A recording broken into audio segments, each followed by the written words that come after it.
बोलिए विष्णु भगवान की जय। बोलिए विष्णु भगवान की जय। बोलिए विष्णु भगवान की जय। बोलिए विष्णु भगवान की जय। बोलिए विष्णु भगवान की जय।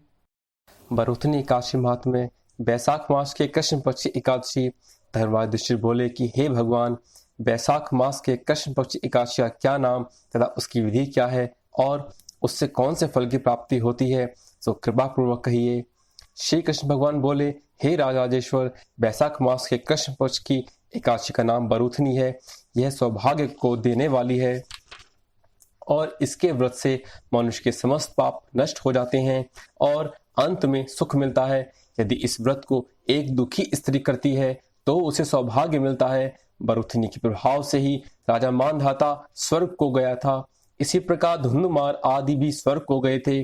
बरुथनी एकादशी के व्रत का फल 10 सहस्त्र वर्ष तपस्या करने के फल के बराबर है। कुरुक्षेत्र में सूर्य ग्रहण के समय जो एक बार स्वर्ण दान करने से फल मिलता है, वही फल बरुथनी एकादशी के व्रत करने से मिलता है। इस व्रत से मनुष्य इस लोक और परलोक दोनों में सुख प्राप्त करते हैं, वह अंत में स्वर्ग को जाते हैं। हे राजन, इस एकादशी का व्रत करने से मनुष्य को इस लोक में सुख और परलोक में मुक्ति मिलती है। शास्त्रों में कहा है कि हाथी का दान घोड़े के दान से अधिक उत्तम है और हाथी के दान से भूमि का दान उत्तम है। उससे उत्तम तिलों का दान है। तिल से स्वर्ण दान और स्वर्ण से अन्न दान श्रेष्ठ है। संसार में अन्न दान के बराबर कोई भी दान नहीं है। अन्न दान से पितृ, देवता, मनुष्य आदि सब तृप्त हो जाते हैं। शास्त्रों में कन्यादान इसके बराबर माना गया है। बरुथनी एकादशी के व्रत से अन्न तथा कन्यादान का फल मिलता है। जो मनुष्य लोभ के वश में होकर कन्या का धन लेते हैं, वे प्रलय के अंत तक नरक में पड़े रहते हैं या उनको अगले जन्म में बिलाव का जन्म ग्रहण करना पड़ता है। जो मनुष्य प्रेम से एवं यज्ञ सहित कन्यादान करते हैं, उनके पुण्य को चित्रगुप्त भी लिखने में असमर्थ हो जाते हैं। जो मनुष्य इस बरुथनी एकादशी का व्रत करते हैं, उनको कन्यादान का फल मिलता है। बरुथनी एकादशी का व्रत करने वालों को दशमी के दिन से निम्नलिखित 10 वस्तुओं का त्याग कर देना चाहिए।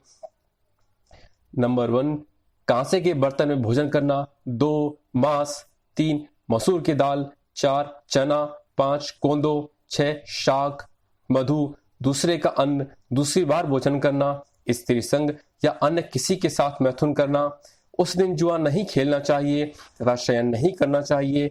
उस दिन पान खाना, दातुन करना, दूसरे की निंदा करना तथा चुगली करना और पापियों के साथ बातचीत भी नहीं करनी चाहिए।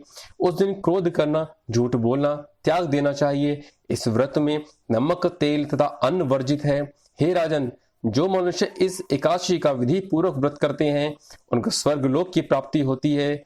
अतः मनुष्य को पापों से डरना चाहिए। और बोलिए विष्णु भगवान की जय।